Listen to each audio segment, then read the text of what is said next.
राँगा भैँसी तस्करीको आरोपमा 4 जना तस्करलाई पुलिसले पक्राउ गरेको छ। जानकारीका अनुसार सिलगढी महकुमाको घोषपुकुर फाँडी पुलिसले गोप्य सूचनाका आधारमा बुधबार घोषपुकुर क्षेत्रमा छापामारी गर्दा पुलिसले एउटा लरीलाई नियन्त्रणमा लिएको थियो। उक्त लरीको तलासी लिने क्रममा ठूलो सङ्ख्यामा राँगा भैँसी उद्धार गरिएको छ। पुलिसले यस घटनामा लरीका ड्राइभरसहित 4 जनालाई पक्राउ गरेको छ। पक्रा पर्नेहरूमा रहमान आलम, हबिबुर रहमान, मोहम्मद नइम, मोहम्मद खलिल रहेका छन्। पक्रा परेका सबै आरोपीहरू बिहारको कटिहारका बासिन्दा रहेको पुलिस सूत्रले बताएको छ।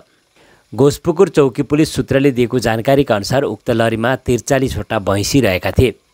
उक्त भैँसीहरू दालखोलाबाट असमको बाटो हुँदै बङ्गलादेश तस्करी गर्ने योजना रहेको खुलासा भएको छ।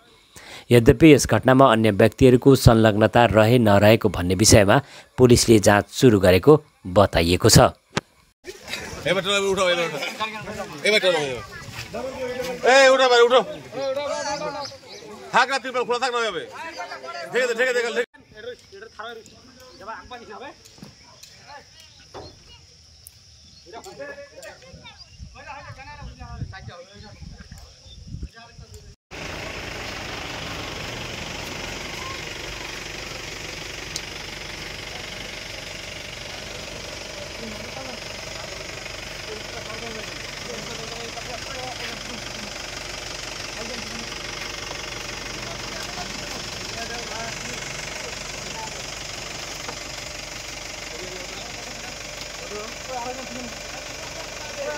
Argentina.